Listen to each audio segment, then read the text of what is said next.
2. Hello and welcome to our Friday webinar.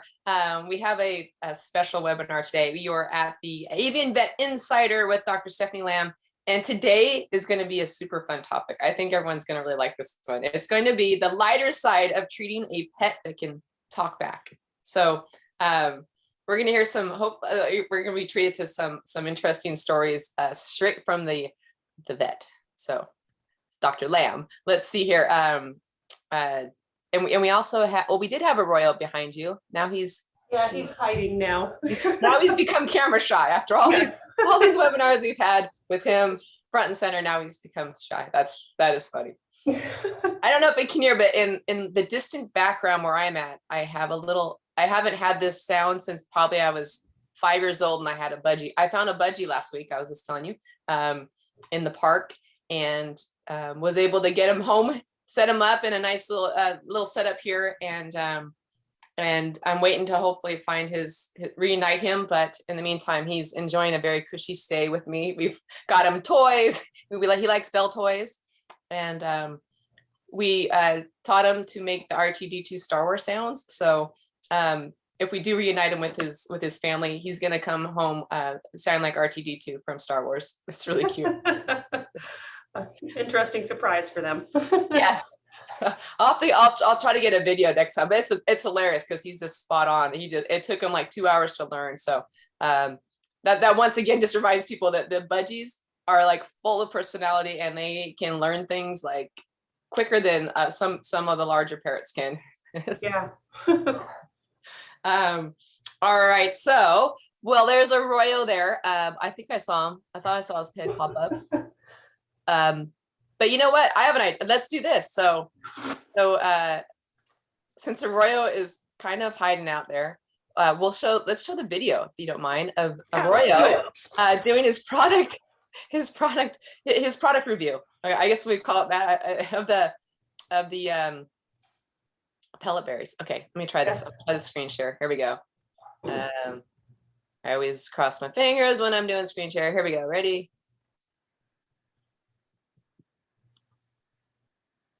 There we go. Wait, is that the wrong one? Let me see. No, there we go. Just got a delivery of pellet berries. Oh my gosh. Do you want to try these out? What are you going to do? Oh, somebody's going to be happy. I really want these. Want to pick one? Oh, of course.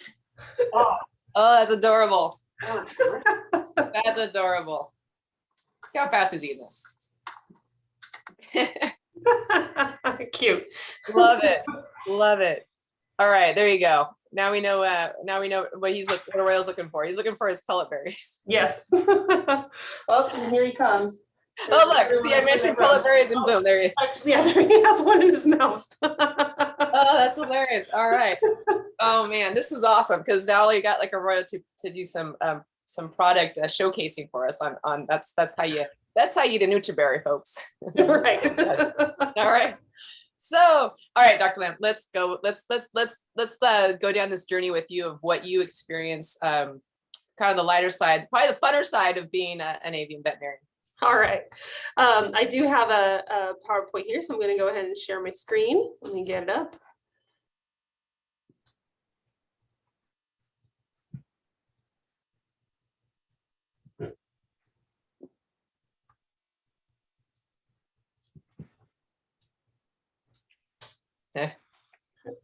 Being a little slow here. Okay, there we go.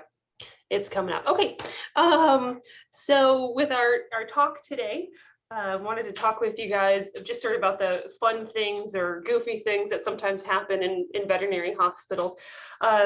You know, as veterinarians, we have to deal with a lot of sick animals, you know, and it can be a little stressful sometimes having to deal with so many sick patients and trying to help heal animals, and also help owners to not be so worried, you know, because all these pets come associated with an owner too, and so not only are we having to care for the pet, we're also having to care a little bit for the owner as well. I mean, it's very much a human-centered job, even though a lot of times people think that veterinary medicine is just focused on animals. They're really, when you're seeing people's pets, you have to also deal with the people that come along with them. And it's really important to care for them as well.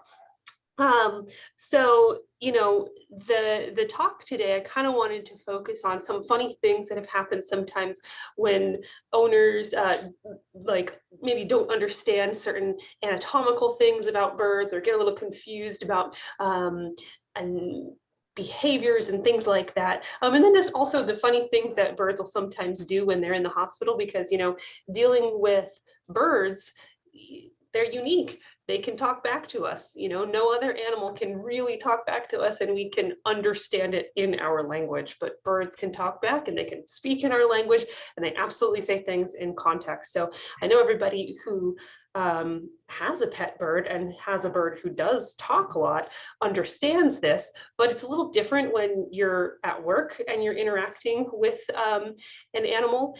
It's something that you don't always expect it, because the dog doesn't really talk back to you, the cat doesn't talk back to you. They may have their own vocalizations, but it's different when a bird actually says something that makes sense and says it in context, and it's just really pretty funny. So to start off with the talk, as I was mentioning, there can sometimes be some stressful things about working in a veterinary hospital with dealing with sick pets, and we're not always just dealing with healthy dogs, cats coming into the hospital and getting vaccines, which I think a lot of people think that's what veterinarians mostly do, is they get to play with puppies and kittens all day and just give them vaccines and spay and neuter, and life's great. In fact, in this hospital, I don't even work with dogs and cats. I only work with exotics. And then I do get to do some wellness things here and there, which are always nice. Most of my patients are sick in some way. And so when we have funny things happen, it's a great way to have a little bit of comedic relief for the staff, for us, and also for owners too. And so I wanted to talk first off about things that owners will sometimes see that's normal and okay and not a problem, and we can kind of laugh about later and not worry about. So it's really nice for me as a veterinarian when I have an owner come in who's really worried about something, and I can say, don't worry, everything's going to be okay. This particular problem you're concerned about isn't a problem, and here's why. So the first thing I wanted to talk about was poop that was colored abnormal. And I know it's kind of a gross way to start a talk, because who wants to really hear about poop, but it's important. It happens many, many, many times that owners will call us very, very concerned and nervous because their bird is having some abnormal poop. They are seeing poop that's colored in weird ways. And in particular, the most common thing we'll have is when people say, oh my God, my bird has blood in its droppings. I need to come in as an emergency because it is passing blood in the stool. And of course, when we get that sort of call, we absolutely say, yeah, come on in. We need to evaluate this. We need to see what's going on, because that's an emergency situation for a bird. And the owners will come in, and sometimes, we have them bring poop samples as well to help us out. And here's a picture of some poop that an owner had brought me one time that was, as you can see, very red. And the owner was really concerned that their bird was bleeding. And they thought that their bird was, very ill and very concerned about what was going to happen. So we, rushed him into a room, had a look at the bird, looked the bird all over. And I didn't get to see the actual poop sample first, because we really were just mostly focused on the bird. And when I looked the bird all over, and the bird really looked pretty good. The bird was very bright and alert and happy, and responding appropriately. Its physical exam was in a good body condition. It didn't have anything irregular that I found on the examination. And so, I was talking with the owner about all the possible things that could potentially cause bleeding in the GI tract, what sort of tests we might need to do, and things like that. And then the bird pooped in the room because I had set the bird down on this little stand that we have that the birds can sit on and relax while I'm talking with owners.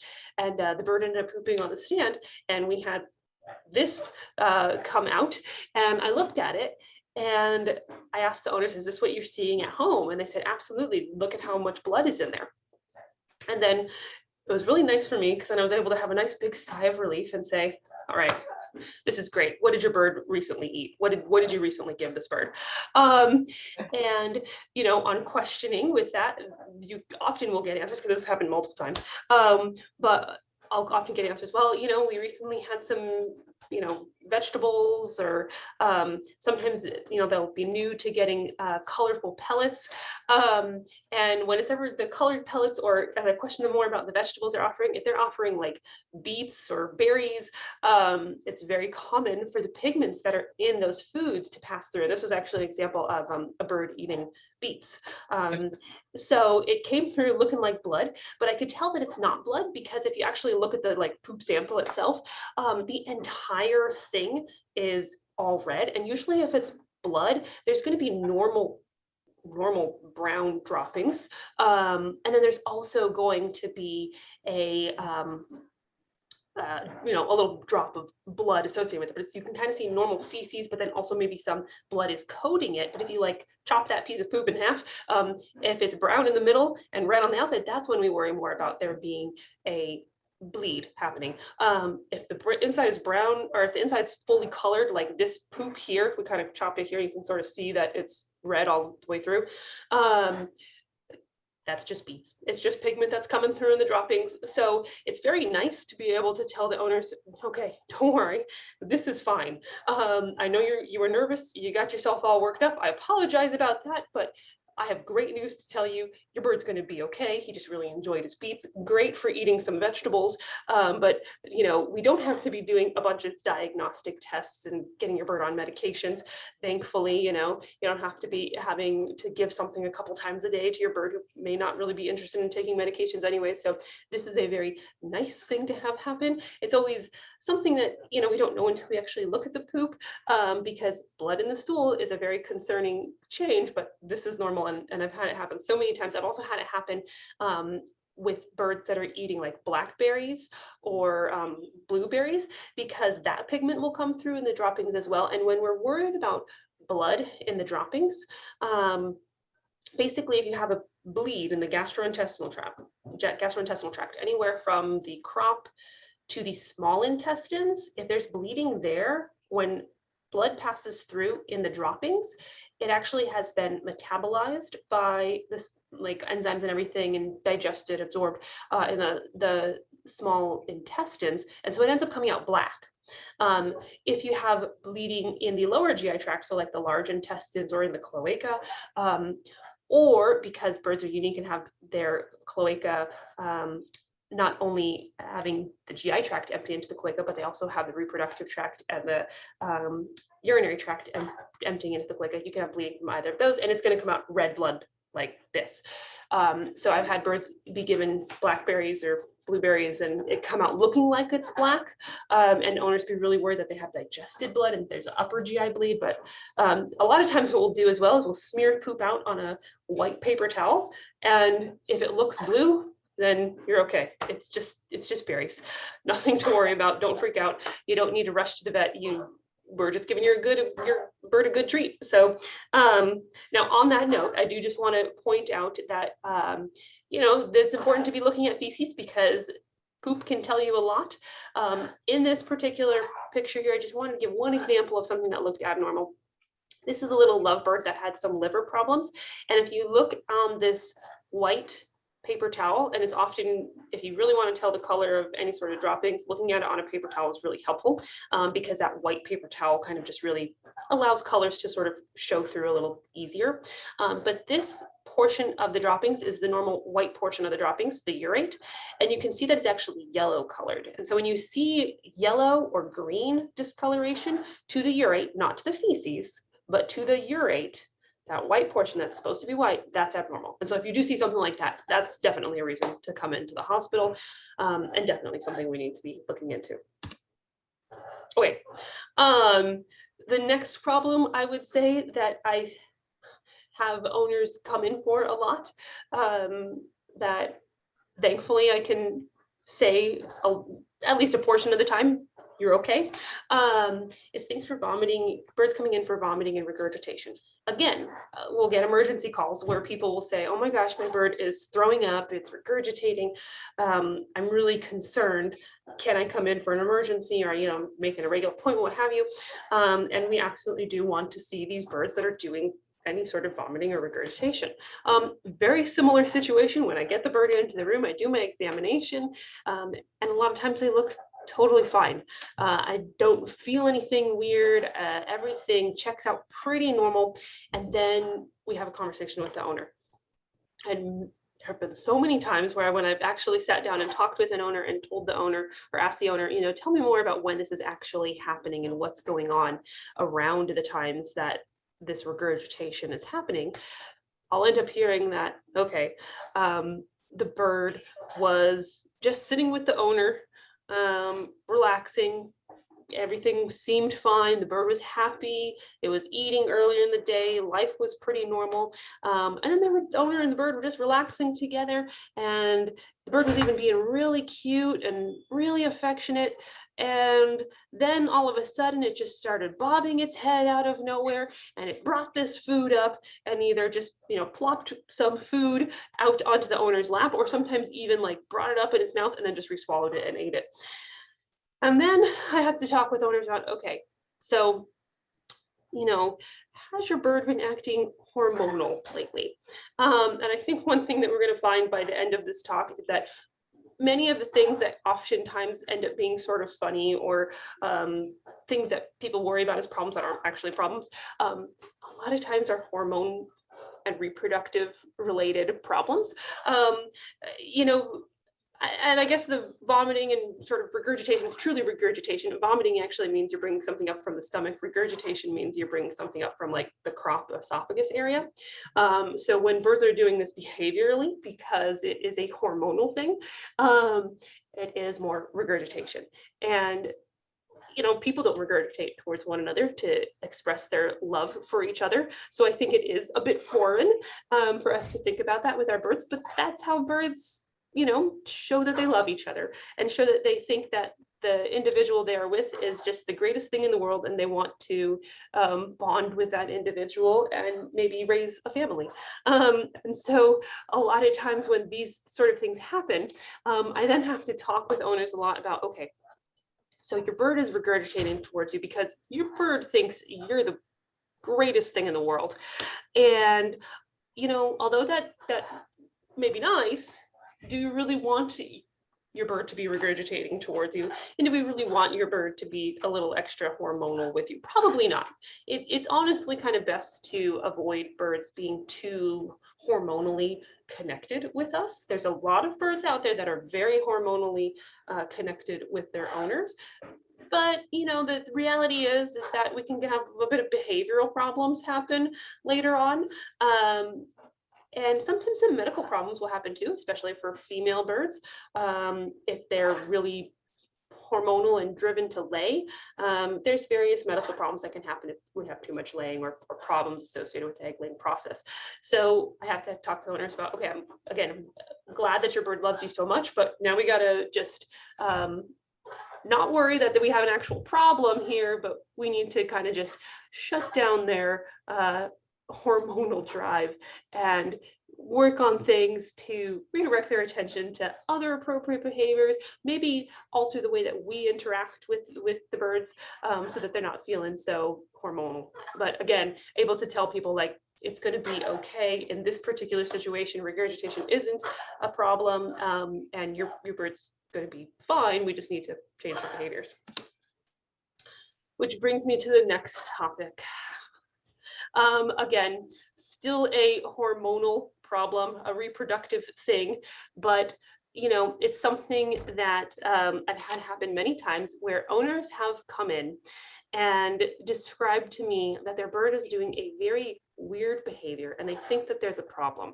And usually the story goes, well, I watched the bird and it started rubbing its bottom on a toy or a perch or on the owner. And, you know, it's like he almost has something up his bottom that's itchy or bothering him, or maybe he's straining. Is he constipated? I'm not sure what's going on, but there's something going on with his butt because he just keeps rubbing it all over everything. So then I have to talk to owners, and sometimes it's a little uncomfortable depending upon who I'm talking with. But I have to talk to owners about the fact that birds do masturbate. It is a normal biological behavior to occur, and how it occurs in a bird is they will rub their little bottom, their little cloaca, on whatever preferred object they would like to do that on. Again, sometimes it's just a perch. I would say that's more common in the like smaller species, but I've known some larger species that do it as well.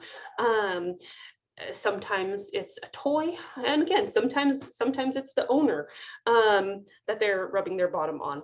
I've also had owners come in and say, yeah, you know, they're rubbing their bottom on things and then they're making these weird like clucking sort of noises.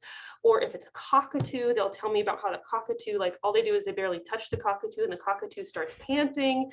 And then we just have to talk about that sexual behaviors and masturbation is something that happens in birds.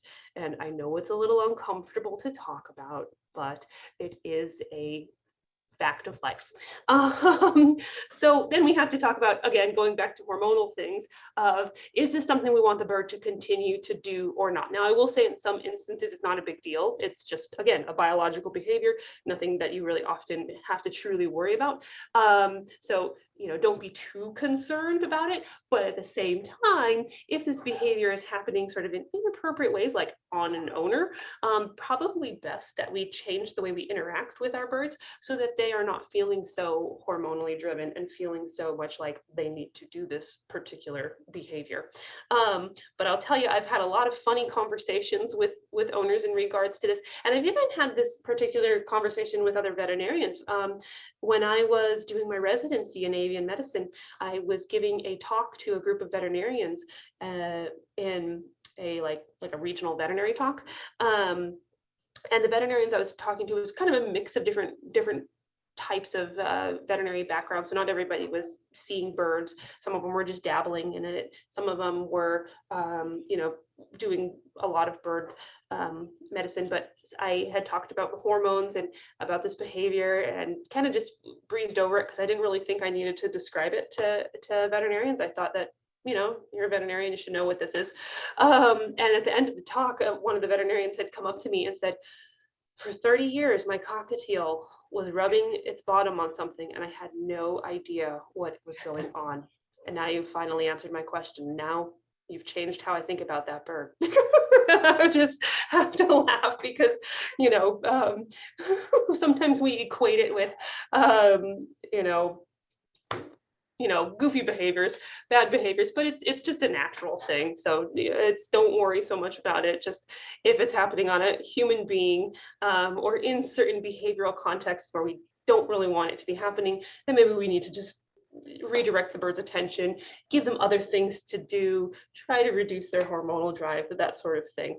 I would have to say that the clients that I probably am able to talk to about this the easiest, which is sort of funny, is I've had a couple of nun clients, and when I have to talk to the nuns about this, it's fine. It's no problem at all. They're like just totally accepting of it. It tends to be the more like young adults that when I talk about this behavior too, that they get very sheepish, and I often have people blushing in exam rooms when we talk about this. So.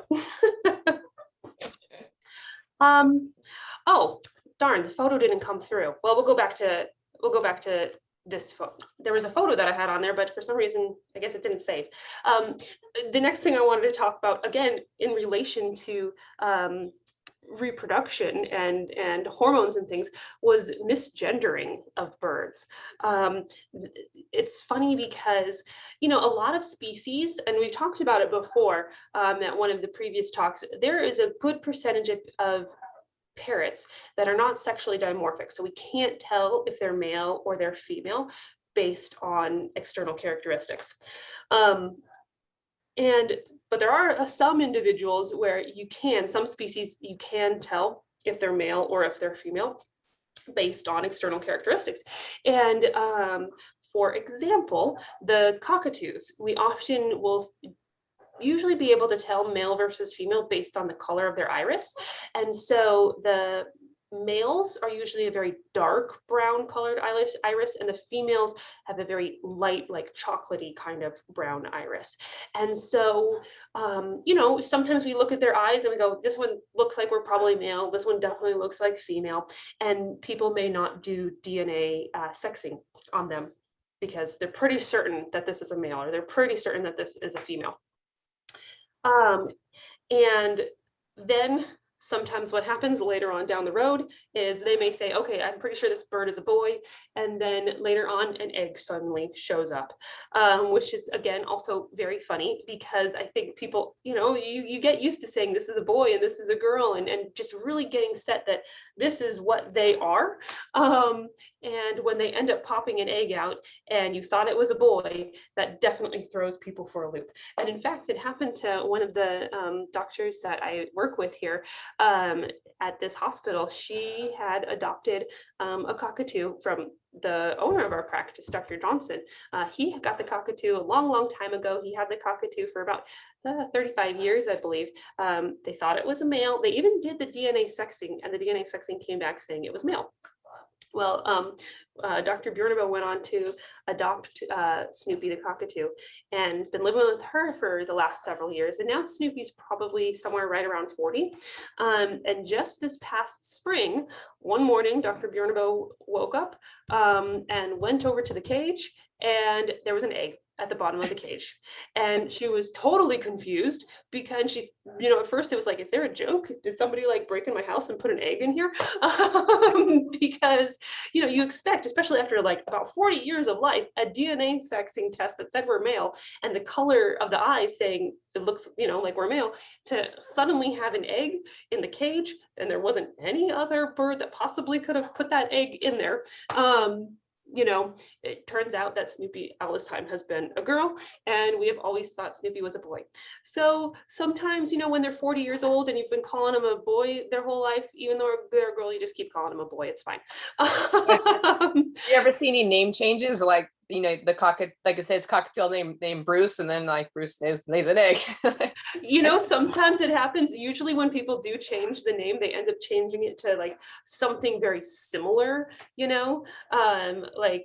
there was one animal member that was thought to be a female. It was named Misty, and then turns out it was male.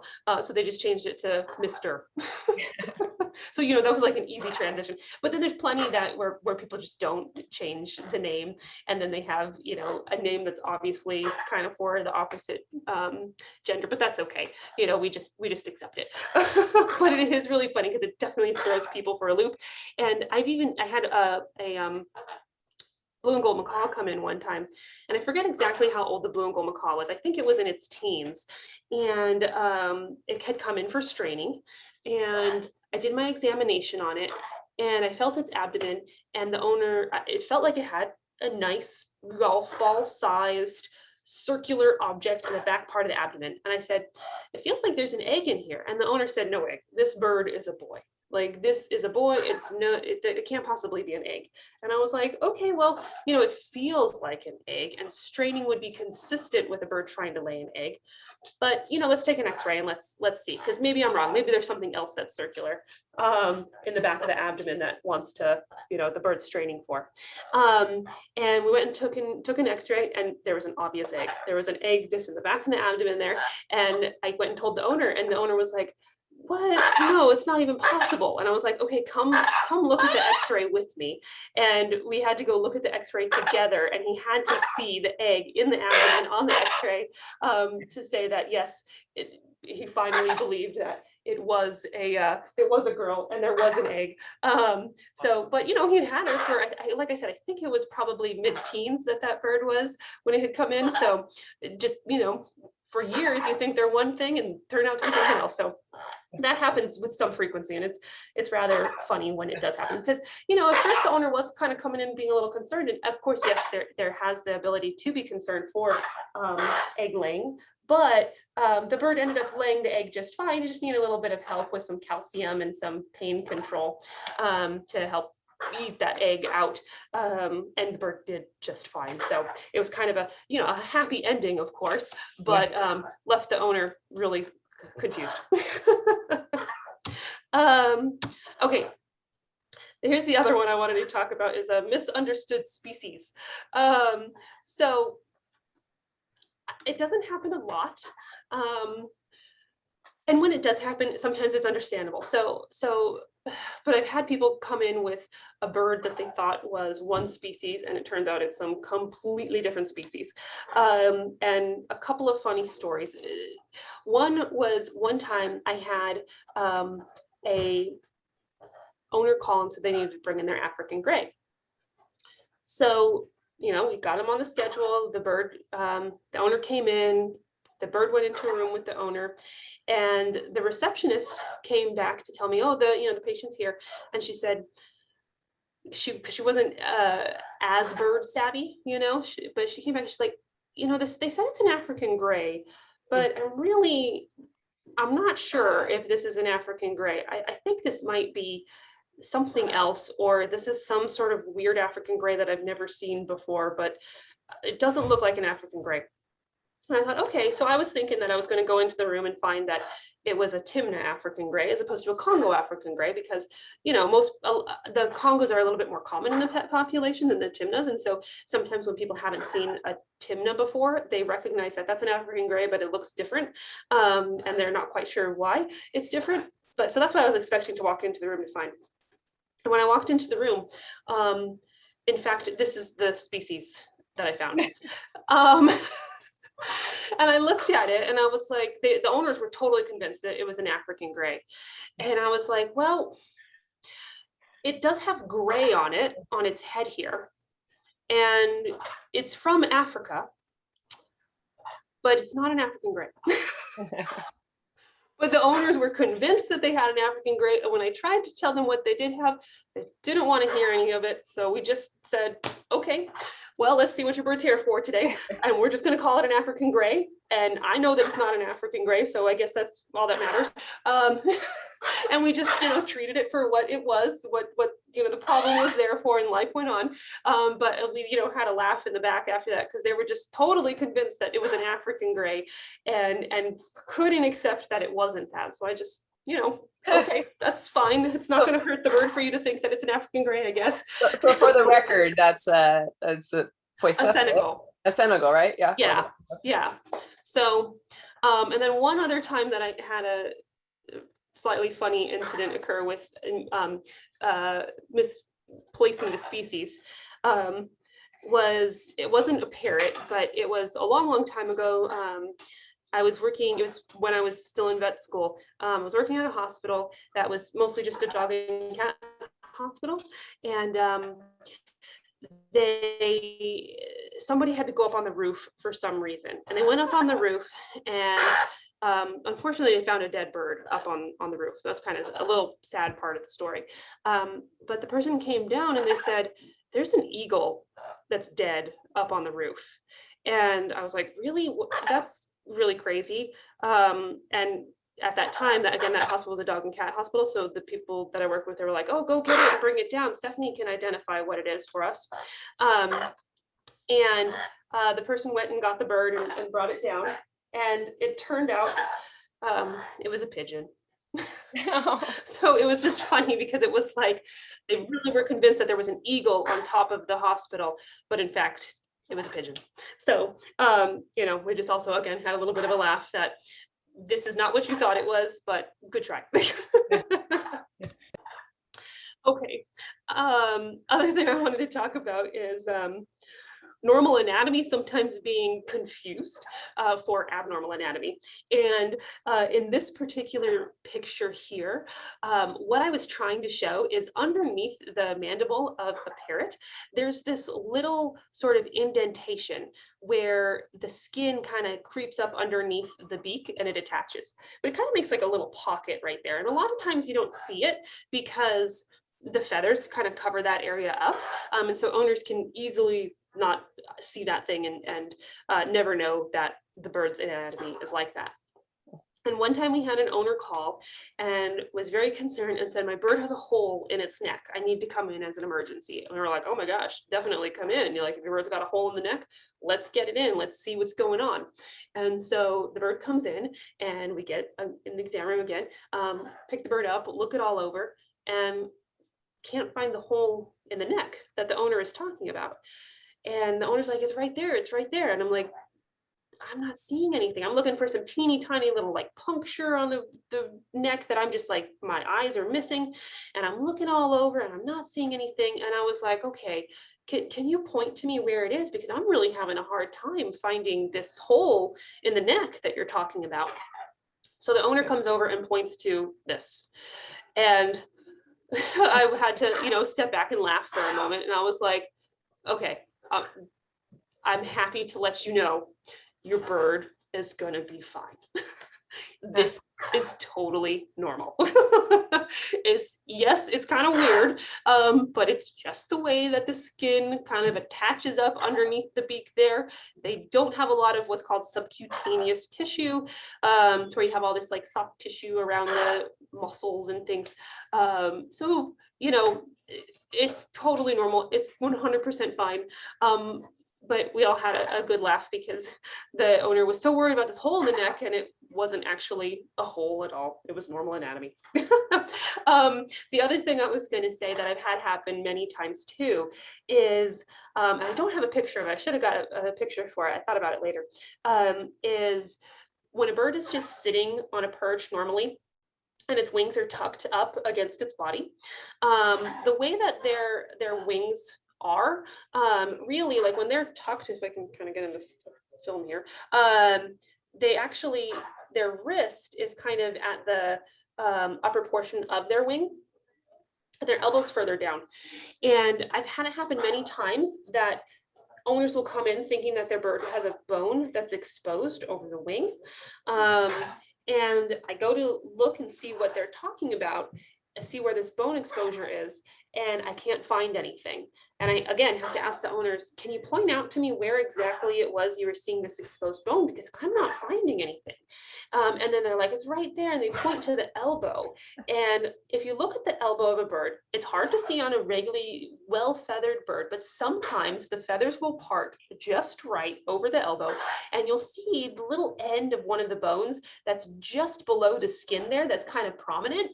And people will sometimes think that that's a bone that's sticking out of the skin, but it's not. It's just a bone. And if you look at your own elbow, you kind of have that little notch that's right there. It's the exact same thing. It's just not really well covered by much flesh. It's literally just a little bit of skin that's right over there in the bird, so you can kind of see a little like white glistening to it, sort of, because it's literally just bone right underneath there. And again, I love being able to tell owners, this is totally normal. Don't worry about it. Your bird does not have a bone popping out of its wing. We don't need to be doing any major surgeries or bandages or pain meds or anything like that. This is okay. You're going to be fine.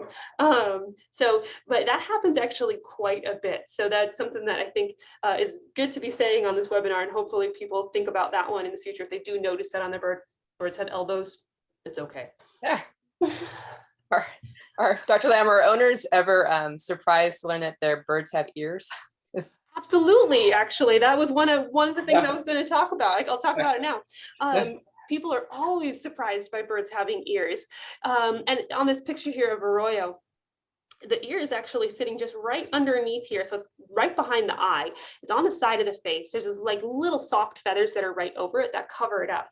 And, I think the reason people are surprised that birds have ears is because they think about ears like us, where we have these like big pinna, or, dogs, cats, the mammals, we have mammals have these big, what's called pinna, that's that like lobe of the ear.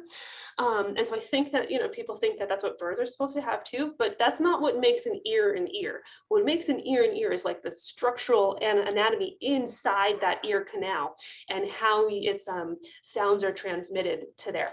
And so they don't have that big lobe, but they do have a little opening to their ear. And it's funny, sometimes I'll just be doing my examination, I'll look in the ear, I'll part the feathers, and I'll be like, oh, ears look fine. And then owners will stop me and they'll be like, he has ears. And I'm like, yeah, how did you think that he always heard you? And then they're like, oh, like it's a real eye-opening moment because, sometimes you don't think about these things. And so it's fun because then I get to show people like, here's what a bird ear looks like. And people are like, oh my gosh, I had no idea. So that happens all the time. This picture was to show eyes, really. So if you look at Royal's eye here, so you can see how the pupil's really small versus in this photo here, the pupil's really large. So, we constrict and dilate our eyes. Every animal does. It's a normal thing that happens, but mammals don't have the ability to control the constriction and dilation of our pupils. So we understand that our eyes will dilate and constrict, but we have no control over it. And so we often think that that's the same case for all the other animals that are out there in the world. But birds actually have the ability to constrict and dilate their pupils at will. And so I've had people come in before being worried that the eyes there's something wrong with this bird's eyes. And when I look at the bird, I'm looking at the eyes look totally normal. I'm not seeing any problems. And then I question the owners, what was it that you were exactly seeing? Tell me more about what the problem was that you were identifying at home. And come to find out, they'll usually say, well, the pupil was getting big and small and big and small, and it was just so rapid, and it was almost like he was having a seizure or something. And then I'm like, oh, okay. Well, don't worry, because birds actually have what's called skeletal muscle in their eye. And skeletal muscle is the muscle that allows us, like when we think about muscle and we think about like muscles in our arms and everything, our ability to control our limbs and move around is all being controlled by skeletal muscle. We mentally have the ability to control skeletal muscle. Smooth muscle is a different type of muscle that we don't have the ability to control, and it's under a different control by a different part of our nervous system. And we have smooth muscle in our eyes, so we can't control it, but birds have skeletal muscle in their eyes, so they can control it. And so if they're just really excited about something, then they have their eyes pinning. And so it's nice to be able to tell owners, don't worry, there's no eye problems. It's just normal for a bird to do that. Okay, so I put this photo up only because I've had it happen a few times of birds having something stuck on them that is not a problem. And I took this photo of a Royal because I just thought it was really cute and funny because he had some flax seeds in one of his meals, and a flax seed got stuck to his face, and it looks like a little tear. So I had to take a photo of it. But I had stuff like that happen, and in particular, it's usually when birds are eating berries that they end up getting, berry juice, particularly, again, red things that people get scared about. So if I had a bird, or I had it happen where owners have fed their birds some sort of berry, and then the berry got juice like on their feathers, around their beak, or around their feet, and then owners get freaked out and think that their bird is bleeding somewhere and then come in. And then, I look at it, I'm like, this looks like just pigment, looks like juice. What did you feed your bird? And then they end up going, oh my God, I fed it raspberries or whatever, and then they feel really goofy and sort of silly because they came in for something that was totally fine. So it has happened many a time, and then me and the owners have a good laugh about it, and then they get to go home with their bird happy and healthy, so it's great. Okay, so this sort of coming out of what's normal and just going into a couple of funny things. Sometimes owners will call and ask for advice on things that are totally out of anybody's ability to control.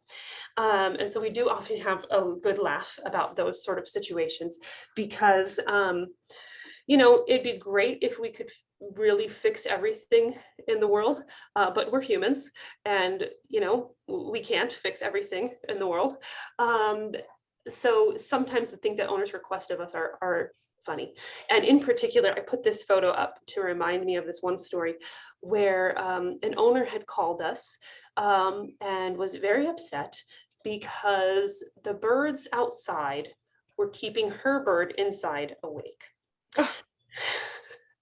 And she said they're talking too much out there and they're just making a racket and my bird cannot sleep.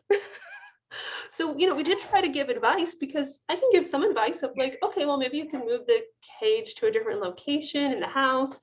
Maybe your bird can be more, covered in a different location with thick blankets and everything, on the cage, so that it's kind of really blocking out a lot of sound. You can maybe even put like a white noise machine somewhere in the background. But the owner didn't want to have anything to do with that. They wanted us to somehow solve the birds outside chirping for her bird inside. And I can't control all the birds in the world. So unfortunately, though we offered some advice on what she could do with her bird inside, she didn't want that advice. So I don't know that we were able to help her, but that's okay. We had a good laugh, and hopefully her bird was able to get some sleep later on if she did something about it. Oh my goodness. Funny. Okay, and then I just wanted to talk a little bit about just like some funny situations of things that birds have done while they're in the hospital that make us laugh. And again, I think anybody who has pet birds and has birds that talk will experience these things themselves in their home, but it's different when you're at work and you're working with animals, because you're not always expecting them to talk to you. So I put a picture up of African gray. This is actually one of my grays. I was on a Zoom meeting once, and she was trying to get involved with the Zoom meeting. But I put her picture up in particular just to remind me about the grays, because I feel like when something funny happens, when some funny verbal thing happens, it's either an African gray or a cockatoo. Those are kind of the two most common individuals that will come in, that will be saying something in context and making us all laugh. I remember when I was a veterinary student, I was doing an externship. So as a veterinary student, I went out to other hospitals and learned from other veterinarians. And I was at an all-bird hospital in California. And there was an African gray that we were doing an examination on. I can't remember why we were doing the exam, but the doctor had picked the bird up into a towel very gently and was being, very nice with her. But the bird, you could tell she was a little bit nervous about what was going on, but she was a very vocal African gray and she used her words very appropriately. And it was so funny because he gets her into the towel and there was just like a moment of pause before we kind of started the examination. And she looked at the doctor and she said, "I'm being very quiet." And it was just so funny because it was like the owner then just started laughing, and the owner said, "That's what she says when the owner is, I don't want to say disciplining, but like if the bird's like talking too much, she'll tell the bird to like be quiet, and but the bird learned how to say, "I'm being very quiet," and like equated that with being a good bird. Like if something's happening and I'm going to be a good bird, I'm going to be very quiet. And so it was like almost that when we put her in this towel and she was a little nervous, she was like, "Hey, I'm being really quiet. Like, you don't need to do this to me." It was almost like it was her way of telling us like, this doesn't have to happen. So we all just had a really good laugh and it was just really cute. There was another time where, because we do boarding in the hospital as well for birds when people are out of town, and one of the technicians told me this story where she had a bird. Had a bird like out of its cage. She was cleaning and the bird had pooped on the floor. And then she cleaned stuff up in the cage and had a chance to get to the floor to pick up that little bit of poop, but then that bird moved out of the room, and then another bird had come into the room, and then it was an African gray, and the bird saw the poop on the floor in the room, and the bird looked at the poop, and then it looked up at her, and it looked back at the poop, and then looked back up at her, and it said, "You go poopy?" And she said, "No, that wasn't me," to the bird, because if they're talking to you in context, like, of course you have to talk back to them in context, right? And she said, "No, that wasn't me." And she said it was some other bird, the other bird who did it. And the bird looked at her and said, "Phew." So it's just really cute that they did that. With the cockatoos, I would say, oh my gosh, the like amount of cockatoos that are wolf whistling at people in the hospitals and turning people's heads in the exam rooms or in the waiting rooms, you know, for clients who don't have birds. That happens quite a bit. There's a lot of birds that also say baby, you know, something with baby. Hello, baby. What are you doing, baby? And so there's been plenty of times where there's cockatoos or other birds. It seems like cockatoos do it a lot more than some others that are sitting up front and they're saying things like that to other people waiting in the exam room. Hello, baby. What are you doing, baby? Stuff like that to people who don't have birds, who are also not expecting to have some bird like just suddenly start talking to them like appropriately. So there's been times where, you know, we'll be getting something together and we've had birds ask us what we're doing. Like, you know, we'll be getting some supplies together to be doing like a blood draw or, you know, some sort of procedure or something. And the birds there waiting, watching us while we're like getting everything together in order to do this procedure. And they've asked us before, what are you doing? What's going on, you know? And so we usually tell them, you know, we respond to our patients appropriately. If they ask us what's going on, we will tell them what's going on. Well, we're getting this for you because we're going to draw your blood, and you know, hopefully it makes them feel more comfortable. I don't know, but it does make us happier and allows us to kind of de-stress a little bit when we're able to talk with our patients like that. Oh, there's just a couple of these guys were up here too to remind me to talk about the African greys and the cockatoos and how goofy they can be. Oh, one thing I want about this cockatoo, this was actually a cockatoo that lived at one of the hospitals where I had worked previously. And this cockatoo absolutely loved dogs. Like I don't know why, but he thought that dogs were just like the greatest thing in the world. He was a rescue cockatoo, so I don't know what his history was or anything, but he must have lived somewhere that he was around dogs, because anytime a dog came in, because this hospital where I worked previously was a mixture of exotic plus dog cat, and anytime a dog came into the hospital, he was just like enamored with them and wanted to like climb down, and we would have to like make sure that he wasn't able to climb down to them or the cage was closed, because of course, you know, a dog may not be too happy about a cockatoo coming up to it, and we don't want any problems. That then brings me to talking about Arroyo, because, you know, Arroyo, he's here in the office with us, and he comes 3 to 4 days out of the week, depending upon what my schedule is like here. I say he's the cutest thief in the world, because he truly is. You know, we have him in the office for a couple of reasons. One, because it is a great way to kind of show clients, you know, appropriate toys and cage setup and things like that. But he's really also become a great way for staff to sort of de-stress, because he's always being mischievous. And he's always somebody to come and talk to. If you need to talk to anybody, he'll listen to you. And he's even actually been very empathetic to clients too. Even one time, a client unfortunately had to put her bird to sleep. It had cancer, and the client was upfront. She didn't want to be present for the euthanasia, so she decided she was going to wait up front, and she was just a little teary and upset. And he saw her, and he climbed down from his cage and walked over to her and just sat with her and just was there with her while she was sad. And it was just so sweet. He can be quite empathetic at times, but he does like to get in trouble. And so here's a photo of him actually getting into some gourmet pellets. I had gotten a bag, and I had given him some pellets, you know, just to feed him. And then I had pulled the bag out and left it on the countertop, and I came back into the room, and he was down on the countertop trying to break into the bag. So I took some photos of him because he was being too cute. I couldn't not take photos. But having Arroyo as a coworker, he definitely is making people laugh all the time with his vandalizing ways. You can't leave food around in the anywhere where he is, otherwise he will find it. And he is also great about knowing when people aren't around so he can steal their food.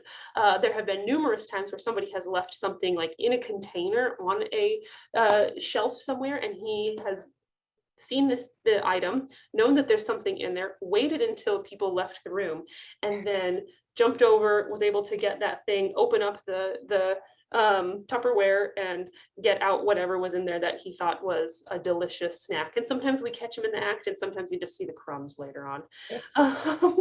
He also, there was a point where he used to sit up front with the receptionist, and he was known for sometimes trying to get into the cash box and steal the coins. He wanted to steal money.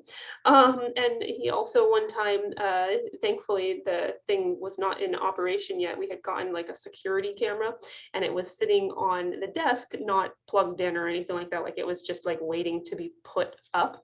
And he vandalized that property too. So he's a little bit of a thief, and gets himself into trouble at work, but it does allow for a little bit of laughter later on in the day. Arroyo's not much of a talker, to be honest. He says a couple of things, but not really much. So we don't get to laugh at him so much for those sort of things. It's really more the goofy stuff that he does, but he's definitely a stress relief bird. Yeah. So that's all that I have. I'll stop sharing my screen here. All right. I know we're getting close to the end here. Just looks like a few minutes. I don't know if anybody has any questions from that. It was all just sort of like storytelling things. But if anybody has any questions, I'd be happy. No, that's it. That was awesome. I mean, that's just so funny because you literally do have patients that can talk back. Do you ever hear any swear words when you're examining or? So, I mean, some birds will swear, but I have to say, like, I haven't heard too many birds swear in context, which is good that, no birds are swearing at us while we're doing stuff. Or you know how like Amazons will do that giggle when they like. I just wondering, like, you have like birds that laugh at you. Like, oh yeah, we definitely have birds that will laugh at us, and even when they're not happy, they're laughing. Like, is that like a nervous laughter? Is that what they're doing? Yes, I think so sometimes. Oh, that's yeah. What do you do when you have a bird that you're gonna see and they're saying don't bite? Because when a bird's saying don't bite, that's probably because they bite. Yep. So, oh yeah. And I have had that happen before, and that's usually when okay, this is a bird that I probably not going to offer my hand to step up on. I'm probably just going to nicely put a towel over them and pick them up that way, as opposed to giving them the hand to step up onto and get bit by. Oh my goodness. Yeah. I mean, I love the story of the bird that was saying, I'll be quiet, because that's just like. Yeah, it was just so funny. Like, she just really seemed like she knew that was the way to like get people to like settle down. She was being a good bird. Like, why would you do this to me? Oh my goodness. Wow. I wish you guys could have like a vet cam going on sometimes when you're doing your exams.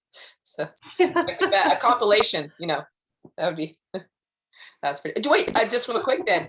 Do you have any escape artist birds when you're examining them? Like, ones that try to sneak away, walk away, fly away, hang from like.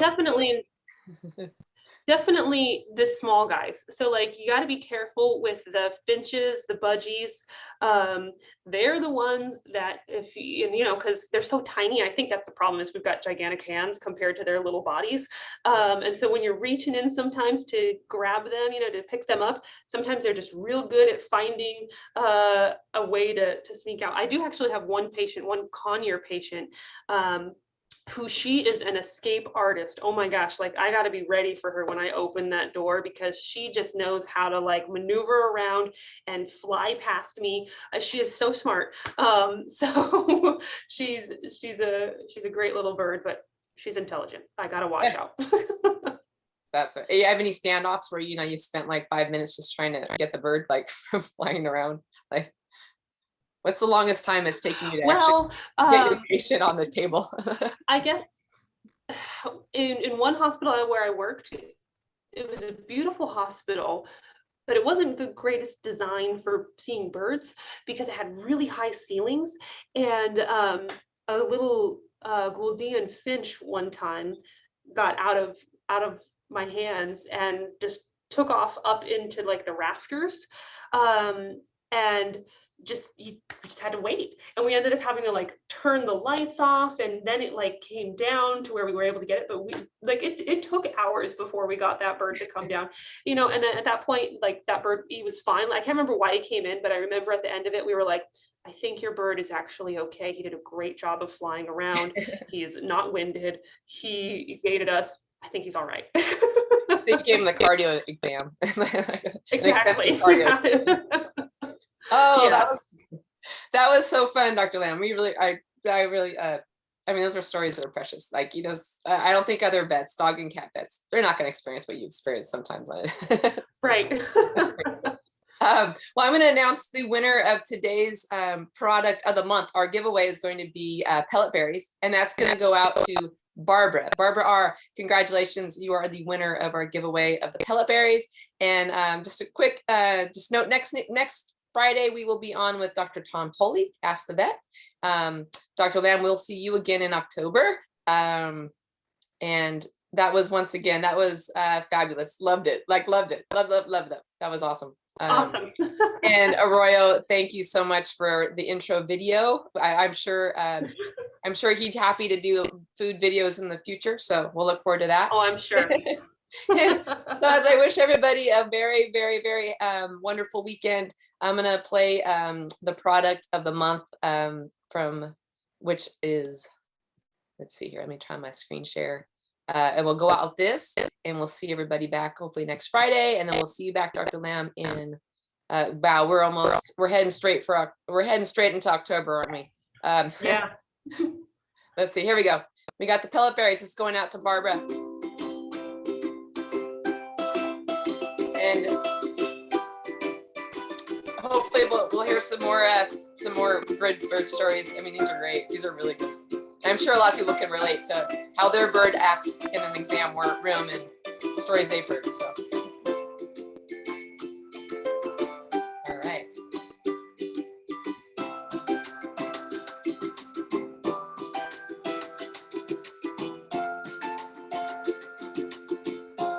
There we have it. Look, that could be a row eating that. Right. All right. Everybody have a great, safe weekend. All the best to you and your flock. And in the meantime, have a great one. Bye. Bye.